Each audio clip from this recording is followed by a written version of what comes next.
Welcome back to Newsmax Now. I'm Miranda Khan. There has never been a presidential campaign like Donald Trump's in the history of U.S. politics. It launched with a bang. American voters and the media have had a really hard time turning away. When Mexico sends its people, they're not sending their best. They're bringing drugs, they're bringing crime, they're rapists, and some, I assume, are good people. Do you believe in punishment for abortion? Yes or no, as a principle? The answer is that there has to be some form of punishment. For the woman? Yeah, there has to be some form. I could be presidential, but if I was presidential, we'd only have about 20% of you would be here because it would be boring as hell, I will say.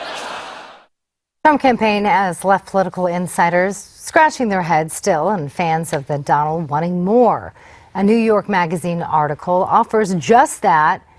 Operation Trump, inside the most unorthodox campaign in political history, has spread like wildfire across the internet.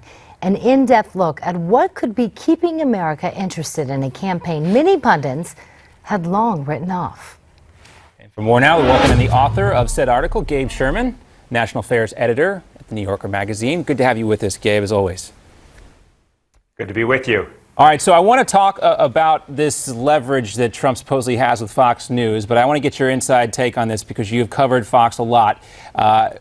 Interview with Variety Magazine, I believe, Megyn Kelly sat down with them, and she was asked if she was going to stick around at Fox News. And she said, quote, "I don't know what's going to happen. I've had a great 12 years here. I really like my show, and I love my team, but you know, there's a lot of brain damage that comes from the job." Do you see Megyn Kelly sticking around at Fox News for the long term?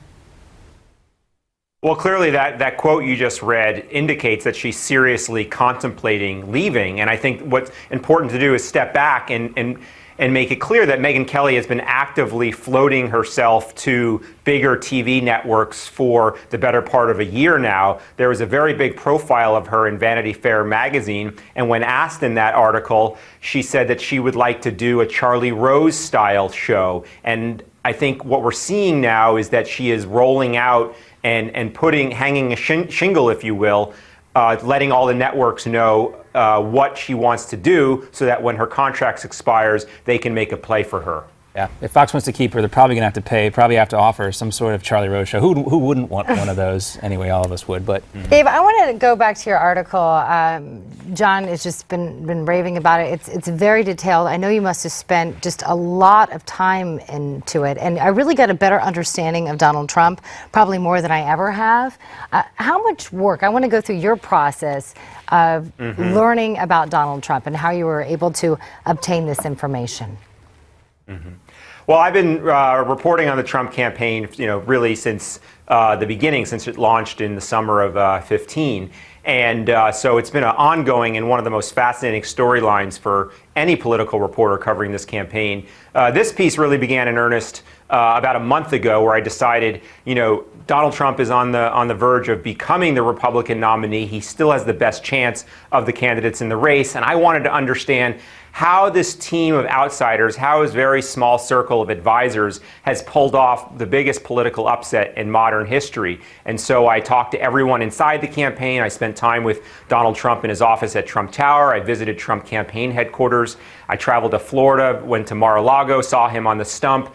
So I really got a three-dimensional, 360-degree view of Donald Trump, and I came away both more impressed but also more shocked at how he's been able to pull off this campaign that has surprised everybody. And when you say shocked, what shocked you? If you were going to name one thing that shocked you more than anything, because a lot of this surprised me, but what shocked you the most? Well, really, I think really the number one thing that jumped out at me was as how small and bare bones his campaign operation really is. Jeb Bush raised upwards of $150 million in his ill-fated presidential campaign. Ted Cruz has raised well over $100 million between his campaign and his super PACs. These are real, almost like corporate big business operations. And you go to Trump's campaign headquarters, and as I write in the piece, I've seen college newspapers with more robust setups than what he's got. I mean, it's tucked away in a back room, an unfinished part of Trump Tower. There's wires and pipes hanging from the ceilings. There's a bunch of 20-somethings just sitting at unfinished desks. So it's really kind of this, it looks like an amateur hour operation.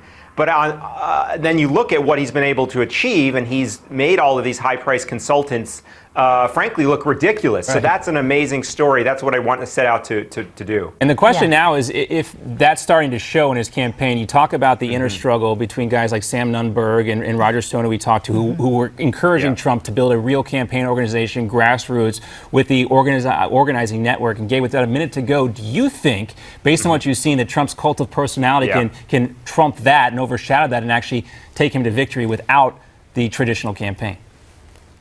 It's going to be really tough. You know, as I write in the piece, the campaign is shifting. We're now moving into the trench warfare stage of the campaign, where it's really a fight for delegates. Ted Cruz has proven that he's maneuvering and muscling these delegates, like in North Dakota. He had a good showing in Tennessee. It looks like he's going to do the same in Louisiana. So Ted Cruz has this infrastructure. Trump is racing to build it, and the question is, can he build it fast enough? And I think over the next month, we'll tell. Yeah, that will be the last chapter, perhaps, in this presidential campaign. But fascinating article. Gabe Sherman, thanks so much for joining us today again. Good to see you, Gabe. Thank you. And we want to remind all of our viewers to stay tuned to Newsmax TV all night long. We're going to bring you live results from the Wisconsin primaries. Plus, there will be plenty of commentary from all your favorite pollsters and analysts. That's all coming up tonight at 8 o'clock right here on Newsmax TV.